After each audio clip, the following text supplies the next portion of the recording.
আসসালামু আলাইকুম। আজকে আমি আপনাদের সাথে শেয়ার করব থানকুনি পাতার ভর্তা। এই পাতাকে অনেকে ঔষধি পাতাও বলে চিনে থাকে। এটার উপকার কিন্তু অনেক বেশি। আপনি যে কোনো পেটের সমস্যায় এই পাতার ভর্তা খেলে সাথে সাথে উপকার পাবেন। আমি ছাদে একটা টবে এরকম থানকুনি পাতা লাগিয়েছি। এখান থেকে আমি কিছু পাতা তুলে নিব। পাতাগুলো ধুয়ে এখন একটা চাকু সাহায্যে কেটে নেব। আপনারা চাইলে যে কোনো কিছুর মাধ্যমে কেটে নিতে পারেন।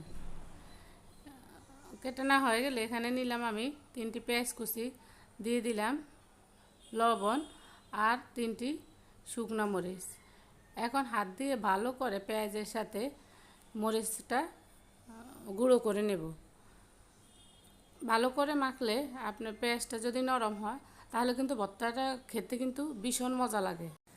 এই থানকুনি পাতা আপনি মাছ দিয়ে রান্না করেও খেতে পারেন, আবার চাইলে বড়া বানিয়েও খেতে পারেন। দিয়ে দিলাম হাফ চামচের মতো লাল মরিচের গুঁড়া আর 2 চামচের মতো সরিষার তেল। এখন ভালোভাবে মেখে নিব। আপনি এইভাবে পেঁয়াজের ভর্তা বানিয়েও যদি গরম ভাতের সাথে খান অনেক মজা পাবেন। যদি বিশ্বাস না হয় বাসায় একদিন বানিয়ে খাবেন, তারপর আমাকে কমেন্ট করে জানাবেন। পেঁয়াজ কুচির সাথে আমি থানকুনি পাতা কুচি মিশিয়ে নিয়ে ভর্তা বানিয়ে নেবেন। আজকের মতো এখানে বিদায় নিচ্ছি। সবাই ভালো থাকবেন। আল্লাহ হাফেজ।